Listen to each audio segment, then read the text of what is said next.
Kita berhimpun pada hari ini adalah untuk menyatakan kepada pimpinan UMNO Barisan Nasional khususnya yang memerintah pada hari ini, lakukanlah sesuatu untuk rakyat di Selangor ini. Kita semua tahu sejarah yang sama pernah berlaku pada tahun 1974. Pada masa itu harga getah turun sehingga 25 sen, 2 kupang 5 duit. Saya pun pernah menerima getah 2 kupang 5 duit harga getah. Tapi pada masa tahun 1974, 25 sen boleh kita beli sekilo gula. Tapi sekarang harga getah boleh beli tak sekilo gula?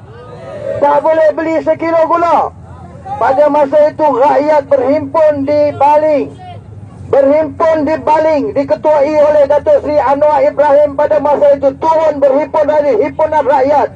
Dan kita ingat bahawa selepas daripada perhimpunan di Baling yang menyambut perhimpunan yang kedua di mana? Di Selangor. Selangor tidak asing lagi dengan kebangkitan rakyat ini. Selangor, Lenggong, Gerik, semua orang potong getah. Orang Melayu yang mengangkat UMNO Barisan Nasional, pemimpin parlimen di sini. Saya nak tanya tuan-tuan dan puan, ada tak suara daripada UMNO untuk membela nasib rakyat ini? Ada ke tak ada?